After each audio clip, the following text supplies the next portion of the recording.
Hello बच्चों, let's read this question. The question say that going down the second A group following property increase except इसके regarding यहाँ पर चार option given है बच्चों। इन चारों में से करेक्ट को आइडेंटिफाई करेंगे। तो सबसे पहले समझेंगे की कॉन्सेप्ट। की कॉन्सेप्ट होगा बच्चों properties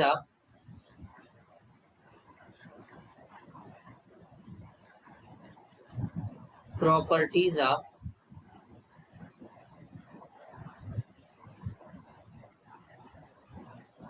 second A group element. Second A group में जो एलिमेंट आते हैं बच्चों वो कौन कौन होते हैं? तो होता है beryllium, magnesium, calcium, strontium, barium. Radium radio active होता है बच्चों एलिमेंट, इसको यहाँ पे छोड़ देते हैं। अब इनमें अगर बात करें बेसिकली बच्चों इनके बारे में, तो यहाँ पर किस तरीके से बात करेंगे। तो सबसे पहले अगर हम बात करें तो अगर हम बेरिलियम से बेरियम की तरफ चलेंगे तो जो एटम का साइज होता है वो इंक्रीज करता है। अगर इनका आयनिक रेडियस होगा तब भी इंक्रीज करेगा बच्चों। इनका जो आयनिक रेडियस होता है, आयनिक रेडियस यहाँ पर पिकोमीटर में होगा, M+2 के फॉर्म में, मतलब इनके ऊपर दो पॉजिटिव चार्ज होता है। तो जैसे यहाँ पर जो आयनिक रेडियस होता है बेरिलियम का 31 होता है, मैग्नीशियम का 72 होता है, कैल्शियम का 100 होता है, स्ट्रोंशियम का 118 होता है और बेरियम का 135 होता है। तो इनका जो आयनिक रेडियस होता है वो इंक्रीज कर रहा है जब बेरिलियम से बेरियम की तरफ चल रहे हैं तब।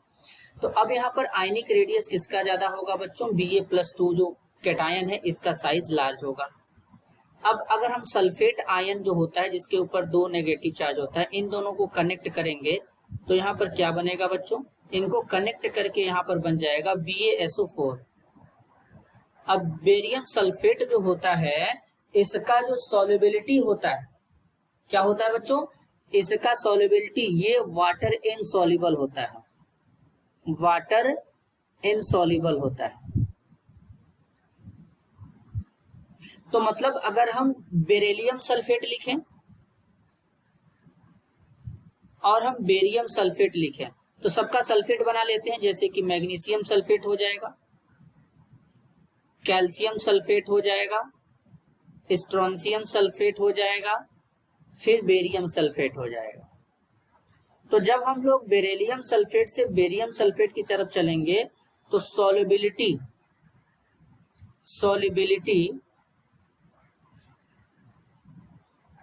ऑफ सल्फेट इन वाटर क्या हो जाएगा बच्चों? डिक्रीज हो जाएगा। क्यों डिक्रीज होगा? क्योंकि लैटिस एनर्जी बढ़ेगा। BaSO4 का लैटिस एनर्जी BeSO4 के कंपेयर में ज्यादा होता है बच्चों, तो ये यहाँ पर डिक्रीज कर जाएगा। अब हाइड्रेशन एनर्जी की बात करेंगे।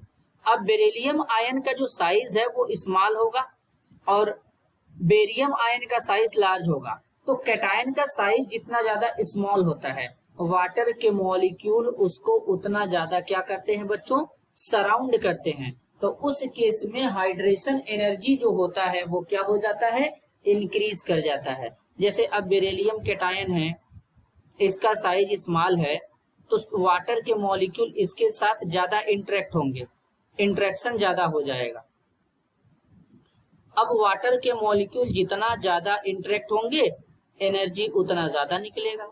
हाइड्रोजन पे पार्शियल पॉजिटिव चार्ज होता है, ऑक्सीजन पे पार्शियल नेगेटिव, इस तरीके से।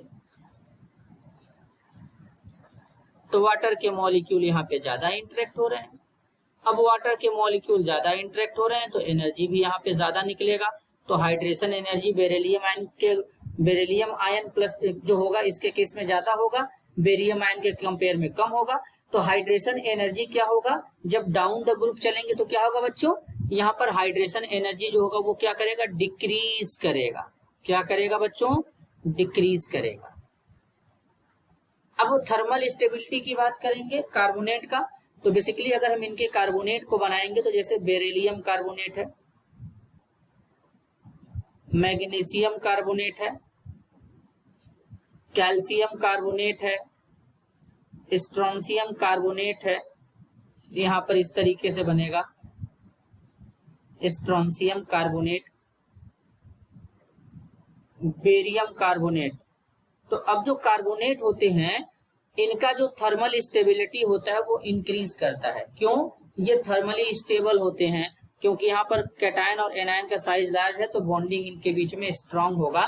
तो इधर हमारा जो चलेंगे, जब इधर चलेंगे बच्चों तो क्या होगा, थर्मल स्टेबिलिटी इंक्रीज करेगा। थर्मल स्टेबिलिटी इंक्रीज करता है, यानी ये थर्मली क्या होते हैं, स्टेबल होते हैं। तो अब बेसिकली आयनिक रेडियस भी इंक्रीज कर रहा है। तो हमसे बोला गया है going down the group, second A group, going down the second A group following property increase except. तो इनमें कौन कौन सा प्रॉपर्टी इंक्रीज कर रहा है, thermal stability of carbonates, ionic radius, ये इंक्रीज कर रहा है। तो एक्सेप्ट मतलब छोड़कर, तो किसको छोड़कर बच्चों, solubility of sulphate in water क्या होगा, डिक्रीज होगा, हाइड्रेशन एनर्जी डिक्रीज होगा। तो करेक्ट आंसर होगा ए और B. This is your answer. I hope you understood it well. All the best.